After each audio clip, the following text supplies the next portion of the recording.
doing this, John. Appreciate it. That's all right. My pleasure. Thank you. Thanks for having me. Yeah.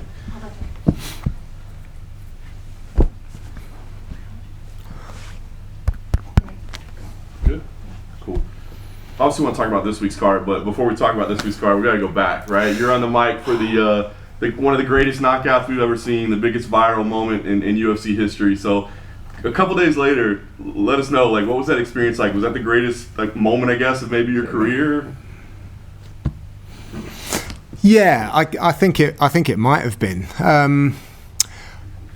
I was there with Conor on his rise, though. So when Conor won like that second world title at Cage Warriors, it felt like something big was about to happen. And now we have time, and I can look back on that. Oh yeah, something big really did happen, and we've just seen like the biggest combat sports star emerge from that point. So, and I was close to that situation. Cage Warriors, much smaller promotion. Be on the road together, like I would have had a lot of interactions with Conor. So it's slightly different. But as a broadcaster in general, but for the UFC, I feel like I've been there with some good moments. You know, there's been some good cards. There's also been some tough nights, and just on a personal performance level. And then the last fight, Ireland, was really tough. We as a team, the UFC live production team, had to really come together. We had now that the documentary's out, John Anik had this positive test, and I was having to get ready to call the pay-per-view, and that brought about a lot of emotions and a lot of workload. And then I had my own duties to be doing, so that there was just so much going on last time on Fight Island that I didn't get to take much of this in. And so coming around to this, bit more space, and then I'm not sure anyone knew that we were going to get a whole night like that. And that moment was bonkers. Just talking about it with DC, I felt like I was calling a fight for a boxer. You know, Buckley was set up like a boxer, and I was thinking of ways to try and put that across, and then that kick comes. So there's nothing that, I mean, it's not like it can be scripted, but in my mind, the train of thought was not down that route at all. So everything that you saw was completely organic, you know, from a broadcast perspective. You know, I guess that's my perspective that you're asking for. So, yeah, I said some silly things, and you know, it's. How much have you watched it back, and are you satisfied with your call? Well, no, I'm never satisfied with any of my calls, and there are a couple of things which weren't great. And I think that there's been a couple of memes where when you say something like "that's real life ninja," there's in the truck they're probably like, no, and I think there's an internal filter that stops me from saying any naughty words. So, yeah, we got through that one, and yeah, listen, I think I'm going to make a T-shirt, and I'm going to sell that. I'm going to try and get I'm going to speak to Buckley's manager and see what charity would like a share of those things over to, because I'd never do anything like that. Someone thought it might be an idea, and yeah, I think that would be quite a cool gesture. So.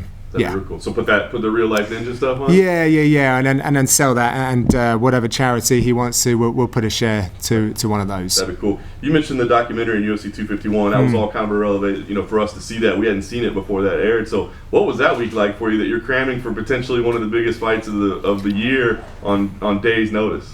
Yeah, that was tough. You know, I've been with the UFC. This is my 7th year now, so I've been calling fights for over 10 years, but it's different. It's different. And it's not just that. There was the emotion of, like, a teammate was hurting, like Anik's in a few doors down.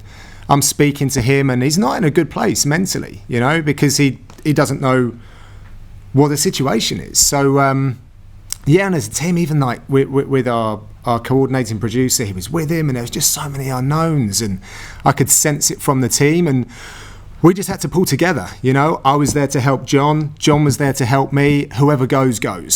Like, the show goes on. But from my perspective, you know, John Anik is our pay-per-view guy. I was only ever going to warm that seat, and I know that I'll only ever get that opportunity if something unfortunate happens to John, and I don't really want it on those terms, if I'm honest. But, you know, we have to do what we have to do as a team, and yeah, I was ready to go, but I take 2 weeks to prepare for a fight card, let alone a pay-per-view. Right. I was doing it in 2 days. I didn't sleep for a couple of days, I don't think. Just trying to get it all done. It was uncomfortable, but I proved to myself the amount of work that I could turn around in a short space of time. But no disappointment that then you crammed it all and didn't get No, not at all. No, because that means that John wouldn't have been a part of like one of the biggest cards, and that was his gig. So, yeah, no, not at all. Nice. This week, Ortega versus Zombie, obviously everybody's really looking forward to it. From your point of view, what's the most intriguing part about it, whether it be storyline, technical matchup? What's the most intriguing part of this fight to you? Well, I think they all blend into one, really, as a storyteller, which is what I consider myself to be. The whole thing about the delays in which has come before us, the kind of sideshows that have been around that, and then this massive change from Ortega. I'm fascinated to see how he wants to be a completely different version of a guy who was the best, like one of the best guys in the division, but it's all change. Like, what does that mean? What are you going to look like? And Zombie's been working more closely with like Eddie Char, and like I think these guys could be quite different in the way that they come into this, which is, as a fan, fascinating. I mean, I love watching both of them, but could it be better? Great. Nice. Last thing for me, I want to ask you about Mateusz Gamrot. He seems to be all the rage. I mean, I know he's new to the UFC, but I know that you're familiar with the European scene as well. So can you tell us much about him? He seems to be all the rage behind the scenes, all the Polish fighters saying, watch out for this guy, he's a superstar. So what have you seen from him? What you got to understand is in Poland, they have millions of people watching mixed martial arts on the TV. Like, it's huge over there. And he was a star. He was a two-weight champion at KSW. He's more of a wrestler, ground and pound submission guy, but he's got skills everywhere. Norman Park, for those that can remember him in the UFC, like he had a big rivalry with him as well. And he's got the wins over him, but he wanted something more. He's been out to ATT, he's measured himself on those mats to know that he's ready for the big time. I think he really wanted to come in and crack that top 15 first fight. That's not what he's got, but at the same time, he's got to queue up like everyone else, get it done, prove it. Guram, who he's fighting, is no joke, man. That kid's got serious talent. He's on the mats with Hamzat Chimaev every day. And the wrestling thing isn't his deal. He's a striker, flamboyant striker. That's a fun matchup. But Gamrot, we look at Polish MMA right now, Jan Błachowicz, can't say congrats enough. He was telling me when I went out to film with Błachowicz about Gamrot coming over and how he's excited. And the UFC, even to the people in Poland, is the highest level. So he's coming in with a lot of pressure, but I think he can be a big star. This is now the third media day we've done with talent, or third or fourth, I lose track. But none of them have brought notes. I didn't. This is not notes. Sorry, this is the fight card. Yeah. It's just the fight card because I've gone back to back. Sure. I've prepared for this card before I almost prepared for the one that we did on the weekend. So now my mind is like, I'm so smoked from last weekend with all the emotions of the event itself. And so, yeah, I've just brought this just to remind myself. Why did you prepare for one before the one that you're about to call? Because I know that it's not the next thing coming up. So I always want to lead up to whatever I've got with the freshest memory. I haven't got like a steel trap memory like some of these other guys. I have to be the guy that revises hard. It's just how it is for me. So, yeah, I get it done.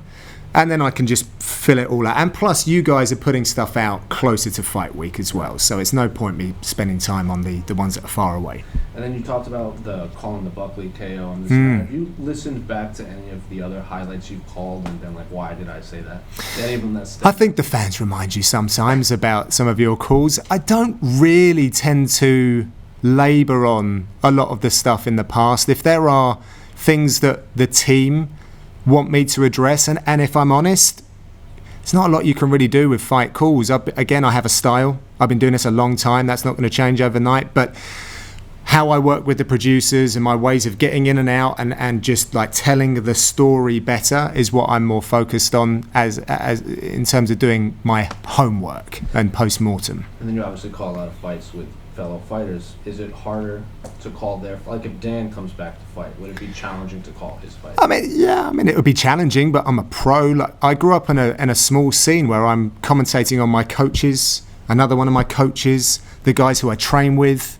I was going out researching at gyms for guys that I was calling fights for my teammates and going and training at gyms against their opponents so I could try and get a better indication of how I could bring that to commentary.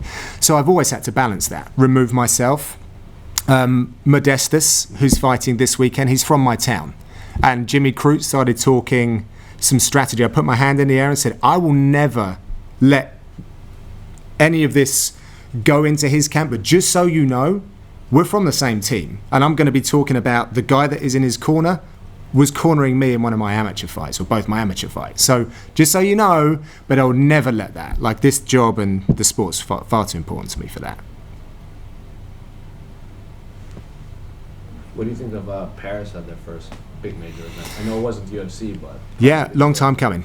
You know, a long time coming. It's from what I understand, it's been like a judo thing. So judo have a stronghold over a lot of that stuff, and people was, you know how it is, people stopping the run of mixed martial arts, and I think that's still a problem. North America, the perception is very different to what it is in the UK. They still don't know, and Europe, they still don't know what our sport is, the true nature of it, and everything in between. So it's great to see us jump these hurdles. You know, you guys had it with the New York State. You know, we're now starting to tick off places, and we've got fantastic French fighters. Cyril Gane, who's going to be fighting, is one of the top prospects in the heavyweight division right now. So when everything gets back to a more fluid schedule internationally, then, you know, we might be able to see someone like Cyril Gane headline a card in Paris. Like, how good would that be? What's an under the radar gem that people aren't paying attention to this week on this card? A fight that maybe, you know, is kind of flying under the radar that you think would be good. Fight would be good. What do I think is really good? I love seeing Thomas Almeida come back as well. And like, that kid's been he's still so young. He's been getting different looks in Vegas and going up against like Jonathan Martinez, who's an enigma. Man, he was hilarious when we heard him earlier. It's like crowbarring information out of him, but he was talking about backyard brawls. He showed us videos that looked like Jorge Masvidal's type stuff. I swear to God.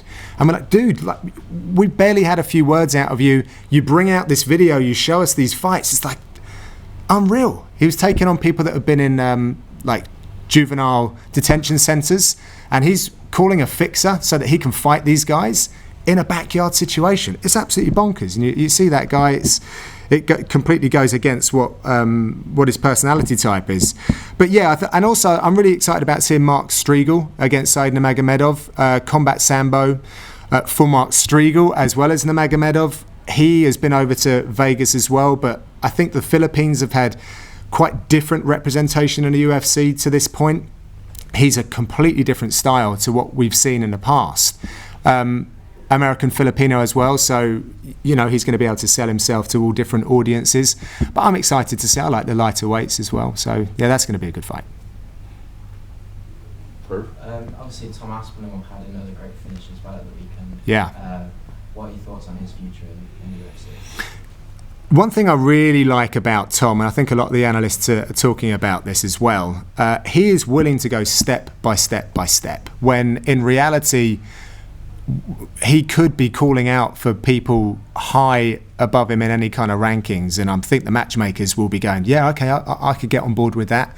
But Tom's already looking at getting that fight with Sergey Spivak that he missed out on. Or was it Carlos Felipe who's like, I could fight him, he wouldn't put a glove on me, let me fight him, because he wants to earn his reps. It was a guy that wasn't getting a lot of looks on the local scene, that he just couldn't find fights. And I know that his coach wanted another 12 months before he came to the UFC, but you got to keep these guys being fed. So he was always UFC ready. I think Team Cowborn wanted him to like smash the top 15 when he came here, but they like got the reins on him, and he seems like he's okay with that. So good luck to him. He's got a long career. He's a young guy, very exciting. Good. We good? Awesome. Thank you. Thanks, man. Appreciate it.